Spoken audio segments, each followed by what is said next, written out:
From Lagos, the nation's commercial capital, this is the news at 10, live from Channels Television.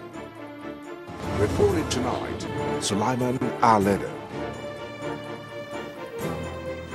Hello and welcome. Tonight, 197 Chibok schoolgirls missing as campaigners march to the presidential villa to demand their release.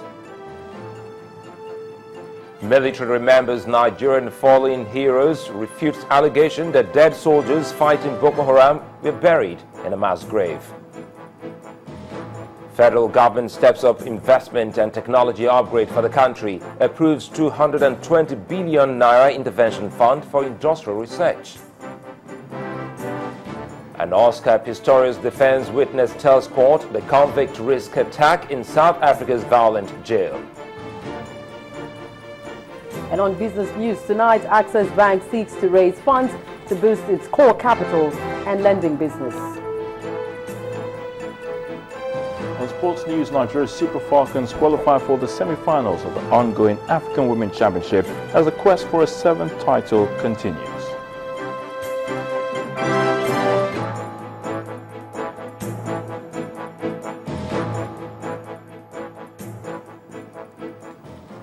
"197 schoolgirls are still missing." That's coming from the coordinator of the National Information Center, Mr. Mike Omeri. He told journalists today in Abuja that some group of Nigerians have consistently incited the public against the federal government and cautioned them to desist from such act. Mr. Omeri also gave assurances that the government is committed to rescuing the abducted girls. A major strategy in confronting terrorism is to degrade the terrorist command structure in order to weaken its effectiveness. And this is evident in the government's current efforts and recent successes. So far, in order to stem insurgency and recover the girls, the federal government had initiated the following actions. 1. Setting up of a fact-finding committee headed by Brigadier General Ibrahim Sabo, retired, to ascertain and clarify the circumstances surrounding the abduction saga. 2. Successful dispatch of troops to carry out land and aerial surveillance and occasional bombardment of terrorist locations, in addition to the government's enlistment of foreign partners to further this cause. 3. Several regional and sub-regional collaborative engagements by many countries with the effective support of the UK, US, France and other nations, which have resulted in strategic alliances to counter terrorism in the sub-region. The Nigerian military has denied claims that officers and men who died in the course of the fight against insurgency have been discreetly buried in mass graves. At the conference to herald the 2015 Armed Forces Remembrance Day in Abuja, the Chief of Army Staff, Lieutenant General Kenneth Minima, explained that any soldier who dies during military operation is buried at the closest cemetery to the battlefield. He added that in line with military practice, the dead soldiers were given full military burial rights. Our correspondent, Amaka Okafo, reports. The High Command of the Nigerian Armed Forces, in the company of the Minister of Defense, are heralding the 2015 Armed Forces Remembrance Day by speaking to members of the media. The forum provided an opportunity for members of the media to get an update on the war against insurgency in the northeastern part of the country. However, the Minister of Defense refused to comment on the state of the counterterrorism operations as well as the controversial seizure of cash from Nigerians in South Africa. He, however, says the Armed Forces Remembrance Day is an opportunity to appreciate the efforts of the Nigerian soldiers who have paid the ultimate price for the nation. The theme, appreciating the Nigerian Armed Forces, is a special one because it coincides with Nigeria's greatest security challenges in recent times.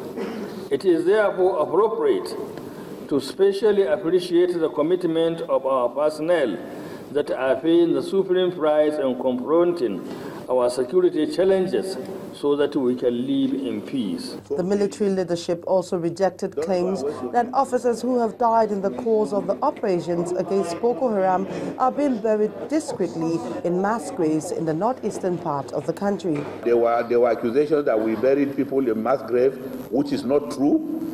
But let me leave it to the commander on the ground. The deceased received an honorable and full military burial with the attendant military regalia and professionalism and rights. Officers and soldiers who are killed in action, who die or fall in the battlefront, are not taken home for burial. They are buried in the cemeteries closest to the theater of battle. That's the policy of Nigerian Army. Since in the Army, it didn't start today. The military hierarchy also promised to address the non-payment of pension arrears of retired military officers. The officers recently staged a protest in the nation's capital over the non-payment of their outstanding pensions. Amaka Okafo, Channels Television News. Many people are feared killed after gunmen suspected to be herdsmen today stormed a local market on Lafia Shemdan Road in Nasarawa State, shooting sporadically into the market. According to an eyewitness, the herdsmen unleashed the attack on the market with automatic rifles, burning shops, goods and destroying over 6 vehicles in the process. The Police Public Relations Officer of Nasarawa State Command, Umar Numan, who confirmed the attack, told Channels Television that some armed men also trailed a vehicle and subsequently opened fire on it. The police spokesman added that investigation of the cause of the violence is ongoing. Well, here is some good news coming from the Senate. The upper house today gave an indication that a new constitution being worked upon by the National Assembly would soon be ready. Deputy Senate President Ike Kurumadu, who presided over the sitting today, said the members have spent lots of time in making sure that the new constitution is commissioned for use. We have challenging period ahead of us. We hope in the weeks ahead to conclude work on the 4th Amendment to the Constitution of the Federal Republic of Nigeria. Today, hopefully, the Conference Committee will lay on the table the report of the Joint Conference Committee. We're also hoping and expecting that the 2015 appropriation bill will be presented in the weeks ahead, and we're expected to consider and approve the appropriation bill before the end of the year. And we also made a commitment to consider the petroleum industry bill in the weeks ahead.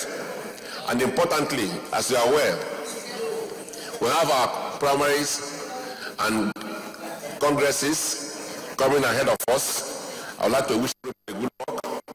So it is going to be a very challenging and intense period, but I believe, as always, that will bring our usual sense of commitment and patriotism to bear in order to overcome these and more challenges. So once more, I welcome all of us back to plenary.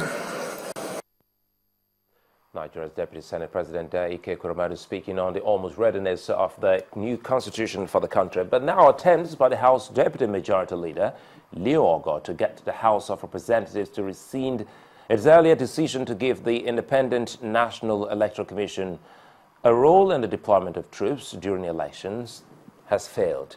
The lawmaker had argued that by the provision of Section 281 of the 1999 Constitution, as amended, only the President has the power to determine the operational use of the country's armed forces, subject to such conditions as may be prescribed by an act of the National Assembly.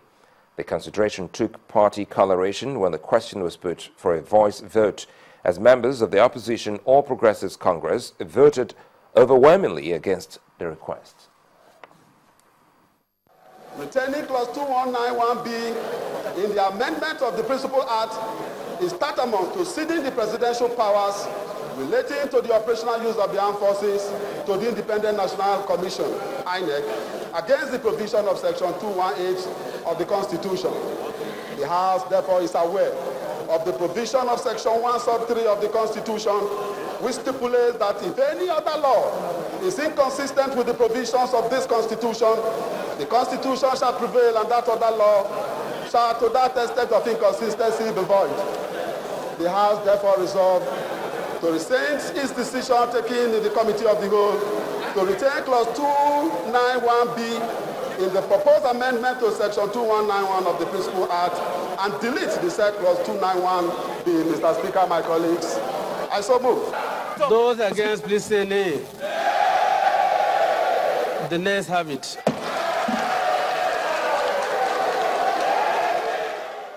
Well, away from the voice vote, it's now 6 months since the Chibok girls are abducted in Borno State by the Boko Haram sect. And as global attention heightens on the release of the girls, the Bring Back Our Girls campaigners are asking the federal government to intensify efforts towards the rescue of the girls. Today, the members embarked on a march in the Federal Capital Territory designed to mount more pressure on the federal government. The group, however, met a stiff resistance when security agencies stopped them from gaining entrance into the gate leading to the presidential villa.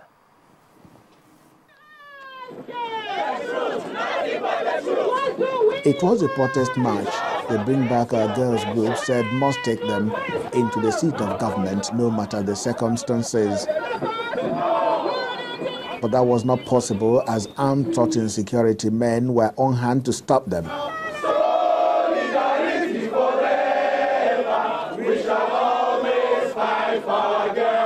On the other hand, were government officials who came out to receive them at a certain point, not very close to the presidential villa, which was the original destination of the Bring Back Our Girls protesters. What looks like an altercation ensued between the leader of the Bring Back Our Girls group and the female ministers when one of them challenged Mrs. Ezekwesili on why a former minister should be leading the protest march. Do you know the reforms that were about reforming the institutions of education? Shame on you, Sarah.